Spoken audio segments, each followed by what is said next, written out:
So is the Rich Solar 200 watt 12 volt panel the best panel for the EB70? Let's talk about it. What up? This is I from Ask God Solar. I don't know why I say that. I'm I from Ask God Solar, where I like to keep solar simple. Let's talk about panels, man. You guys should all by now know what the debacle is with the EB70 from Bluetti. There's an 8 amp limit. That sucks because it inhibits your ability to get close to the 200 watts that they promised. Their panels do it, but like, what are we doing here? If their panels are the only ones that do it, can they really get 200 watts? And when I say their panels, I mean their folding panels. Those things cost like $500.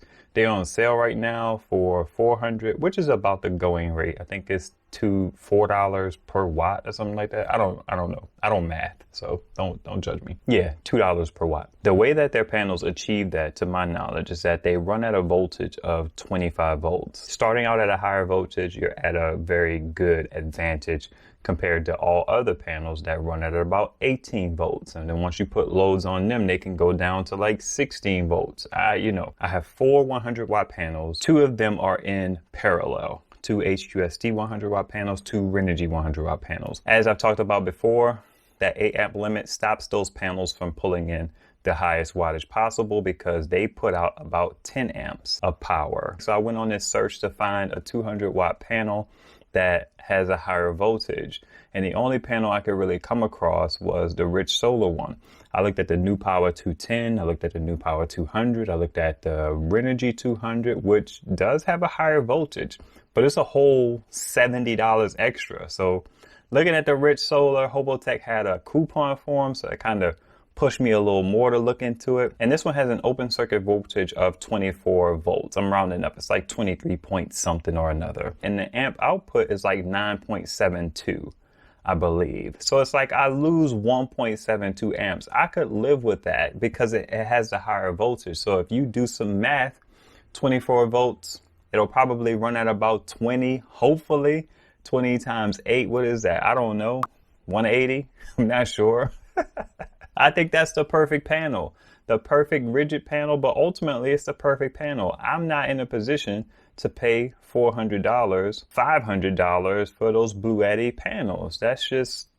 I like them on sale. I do. I have to be honest. And if you need portable, I understand that. I'm not overlanding or going camping or anything like that. I like the outdoors. I love the outdoors, but from inside. So I'm cool. I'm good money. So I ordered that dip. I hope it's coming in a few days. It was on sale for $190 and then the coupon expired. That was a whole nother thing, and I ain't making no video about that. But suffice it to say, I ordered the panel.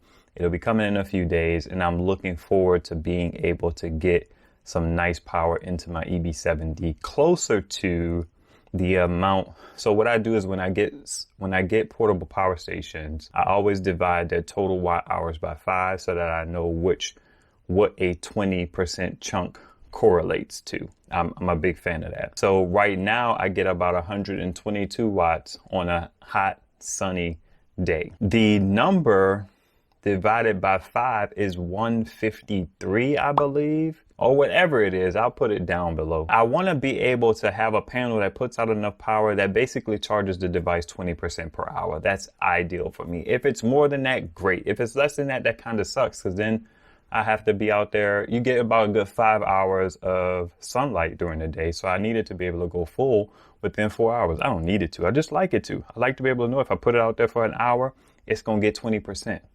20%, 20%. So that's why I really pushed to get this 200 watt panel. And it might be the perfect panel. It's a big one though. My HQSTs are 26 inches by 40 something or another. I would have loved if it was the width of my Renogy panels, because my Renogy panels are 19 inches. They're about 20 inches, so they're very narrow. I like that. If I could have got a panel that was that width, but tall, that would have been great. But this is going to be a pretty big panel because it's going to be about the width of my HQST panels. And I'm not really the biggest fan of how wide they are anymore. They served a purpose for me. That purpose has passed. Those little compact Renogy panels, man, they kind of stole the show.